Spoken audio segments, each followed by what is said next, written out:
When people told themselves their past with stories, explained their present with stories, foretold the future with stories, the best place by the fire was kept for the storyteller.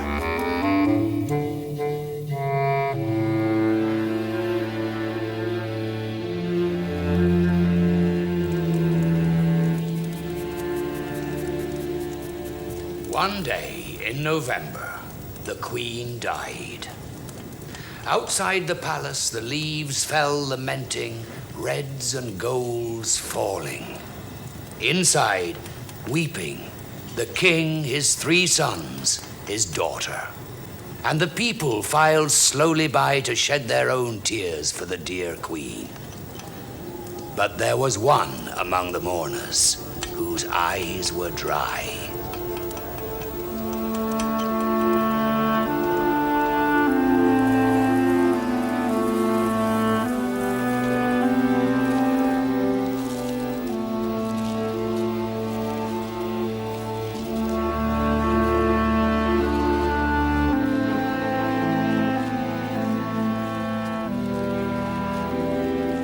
There was one among the mourners whose heart was ice, whose soul was cold, whose smile was sly, whose brain raced ahead to the day when the king would want to ease his loneliness. And the witch, for which she was, fixed her dry eyes on the king and schemed. Mine. She schemed. Mine, all mine. And you may well weep. Her scheme was simple and terrible. She groaned for power, for majesty over all things, for the cold ring of gold around her head. She wanted this until the want ate away her heart and soul. So she set to work on the king. The king wouldn't marry a witch. No, the king didn't even see the witch. He didn't feel the sun on his face or the rain, just this tug of the past, all day, all night, memories tugging on his sleeve. His poor heart, you see, was broken. But the witch could charm the skin from a snake, and she turned all her power on the king. She wound him in inch by inch, the past tugging him one way, she patiently pulling him the other. Because he thought when he looked at her, he saw his wife's face. And indeed he did. You're back, he keeps saying. She says, our little secret. That's witchery. Oh, yes. It was a spell, and it worked. I've got something wonderful to tell you. I've met someone very special. Children, we're going to be married. We're going to be happy again. I hope you'll think of me as your friend. And then, in time, perhaps, as your mother. Our mother's dead. I think we mean as a new mother, don't we? Yes. In time. Well. Try for me. Will you? Oh, yes, all hugs, all family. But Witch watched and cursed them. They were her rivals and her enemies, these 4 grieving and bewildered children. And a canker grew in her mind because she would not share. She wanted it all. And she sowed a seed of fear in the children's lives. Stairs gave way, horses bucked wild, balconies crumbled, even the toy box was terrible. Of course, the witch herself was all honey, always honey. But sometimes the king caught a look and worried she was also the bee. That's right, and bees sting. I hate that witch. Poor man, then, torn in half, enchanted by his new queen, frightened for his children. What could he do? I said I'd take you on a special holiday. We're almost there. A forest? A magic forest. Follow the thread. Follow the thread. Follow the thread.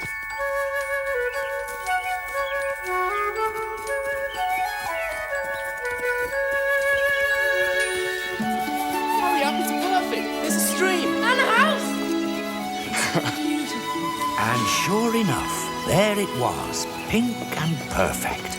And the boys laughed and larruped as if a great weight had lifted off them. And their sister sat by the stream and dipped her toes and missed her mother, which she always did when she was happy. This is your secret place. No one can find you here without the thread. I'll visit you each day.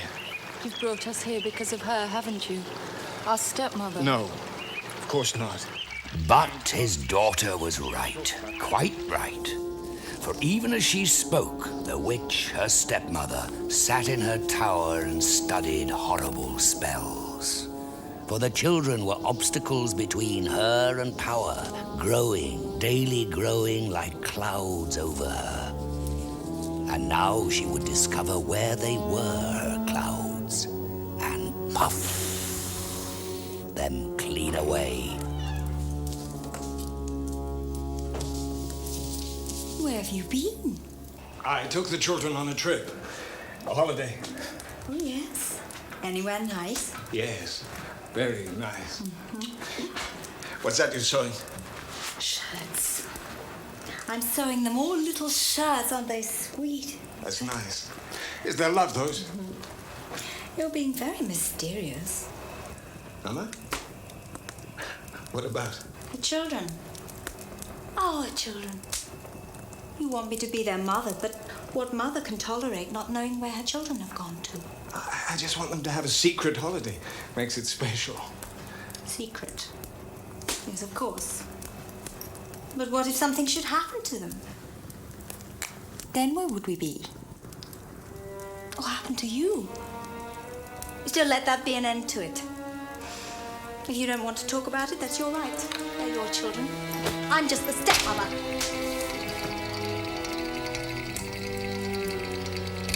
But the witch had no intention of letting that be an end to it. The next day, the king rode off, and she followed, stealthy as a bat, and watched him roll out the magic thread. And with sly sleight of hand, she stole it for herself, and soon she watched it wind its secret way towards the children. Shirts she carried, and a chill curse she knew by heart. Have you caught these fish yourselves? How clever! How did you find us here?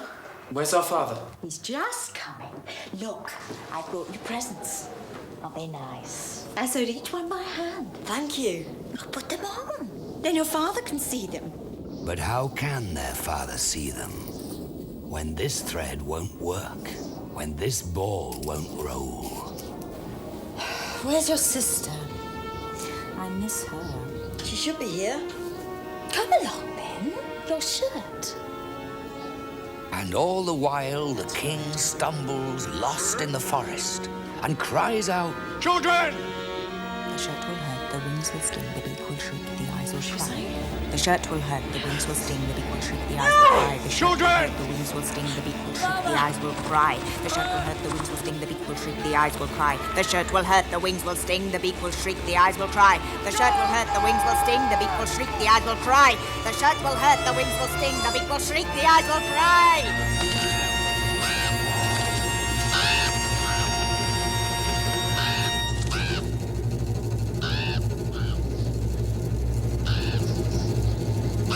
And the princess runs for help, runs for her life. My daughter.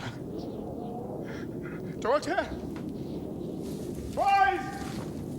Boys! Husband? Husband? What have you done? Me? I've done nothing. What are you doing here? This is my secret place. Where are my children? Oh, are the children here? can't look at you. Please do. Please look at me. I heard my daughter cry out to me. I think you must be unwell. Are you sickening for something? Let me see. Let me soothe you. No, no, get away from me! Boys! Boys. Yes, you're upset. I'll have to think about this. About what we can do with you. And for a day and a night, the princess ran, stumbled, fled until she dropped into a dead sleep. And when she woke, she saw 3 ravens before her. Or perhaps she dreamt it, because they spoke to her. Sister, they seemed to say, we are trapped. Help us. How? How can I help you? You must keep silent. You must not speak to a single soul for 3 years, 3 months, 3 weeks, and 3 days. Only then can the spell be broken. Then I shall not speak. Putting her finger to her lips as a sign, the princess promised not to speak to a single soul for 3 years, 3 months, 3 weeks, and 3 days.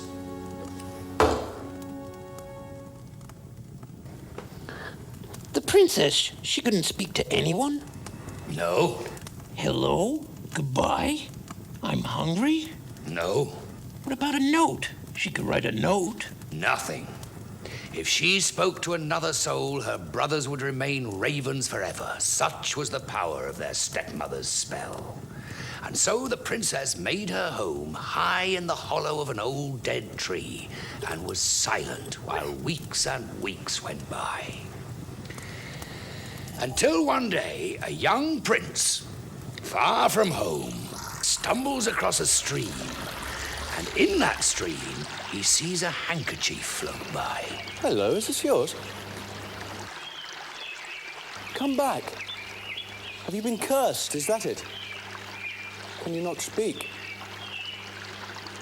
Don't be frightened. I won't hurt you. Look, I'll sit quietly down here beside you. See? And saying that, he sat beside her and took out his food and offered it to her, and she was famished and had some, and soon he set off talking of his past, his present, and his plans, and all the while he's thinking, what eyes? All the while he's thinking, to kiss that mouth. And the prince came back every day for a week, and the princess found she could smile again, a darling smile. A smile that wrapped all the way round her heart and his heart and squeezed them tight together. And the prince gave up speaking too, and they were content to simply sit and hug on that smile. Until one day he could not contain his thoughts and said them all. Love, he said, and marriage, and always and ever. And they kiss, and that was that. So she spoke. Not a whisper. The prince set her up on his horse, and they rode the long ride to his kingdom. And on the way, he spoke of his father, the king, and of his beloved mother who had died. And the princess wanted to say, I know. She wanted to say, mine too, but she couldn't.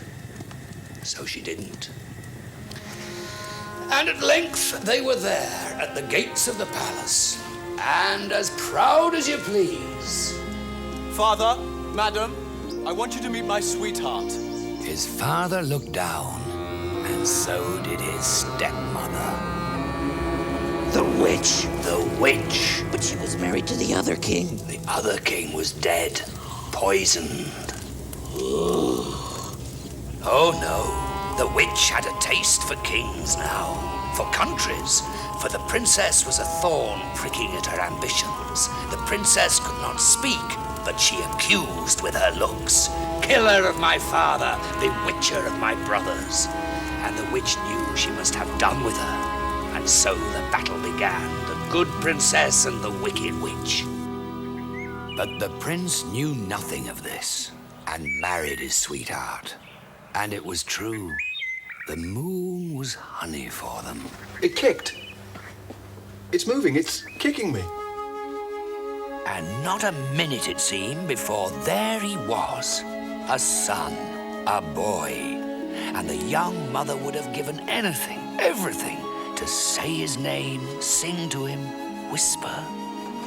But she couldn't, so she didn't. He has his mother's eyes. How lovely. Let's hope he has your voice, my dear. Look after him, won't you? Hug him all up, little man. She does. Of course she does.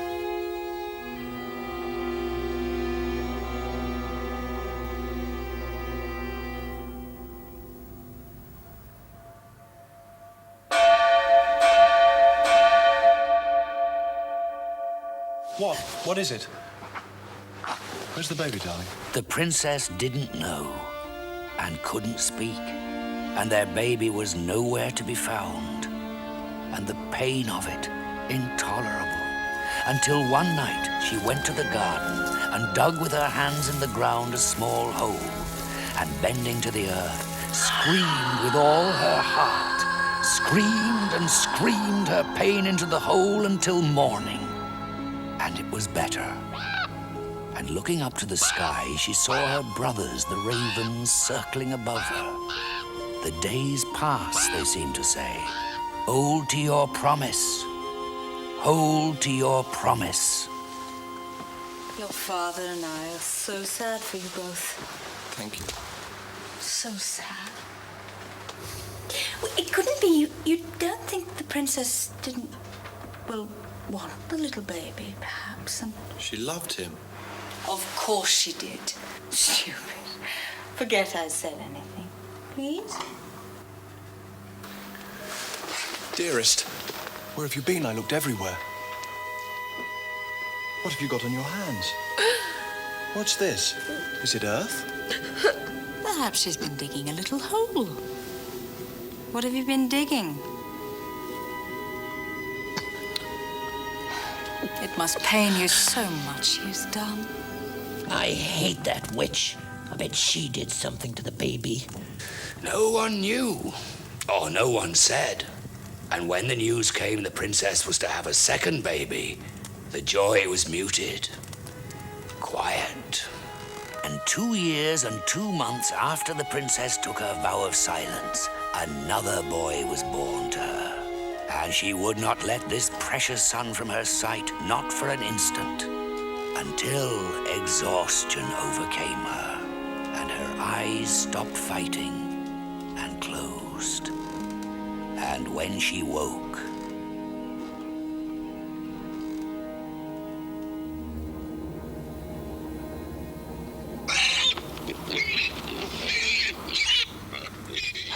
whispers were whispered in the corridors of the castle. 2 babies disappeared. What kind of mother, these whispers asked, who loses babies who will not speak? Cursed, they said, these gossips. Bewitched.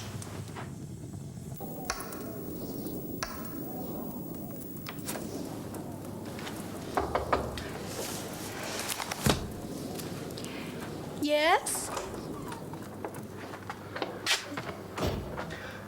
You know, before, when my first son... You know, you asked, and I said, impossible. But now I don't know, and I'm frightened. Oh, I know. I understand. And she is with child again. I could not bear... Shh. Don't worry. When the time comes, we must watch her closely. We must love her very much, but we must watch closely. Don't worry. I'm here. Now, who do I remind you of? My mother. I know. And so, 3 months later, when the baby came... Darling, our son, our beautiful little son, what I should like to do is perhaps to take him with me for a day or two somewhere safe, somewhere where no one will find him or harm him. I told you she wouldn't. Of course. Well, it's late. Stay by her until the morning, and then we'll see. Stay beside her until the morning. Peace and lovely. Lovely. And so they sat, silent, their hearts full to bursting, watching their tiny child, its fingers like stars. And the mother prayed, and the father prayed, but the strain, the tiredness of the birth washed over them, huge waves washing over them, lulling them to sleep. And for a minute, 2 minutes, 3, they slept. And then the prince woke.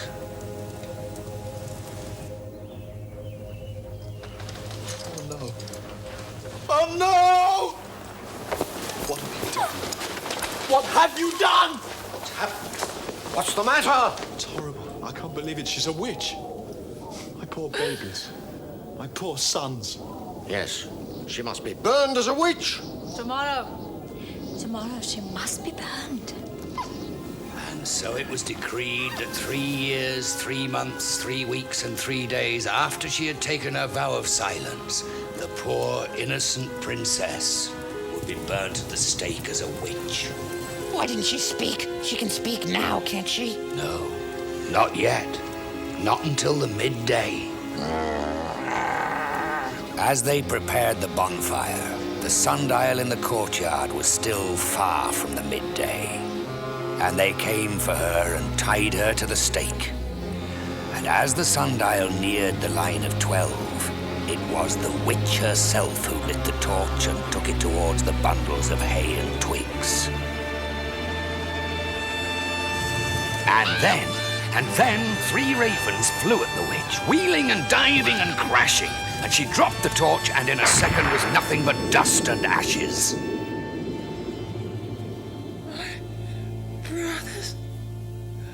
My brothers! My brothers! And her 3 brothers, freed from their spell, pulled their sister from the stake and hugged her and kissed her, and now she could not speak for crying. And there was more.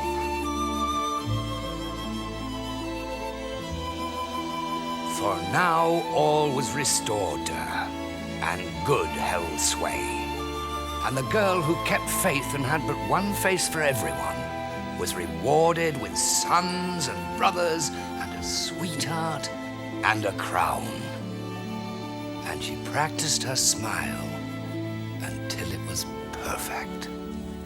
Well, I thought the babies had been killed. No, the witch had cast them down a well.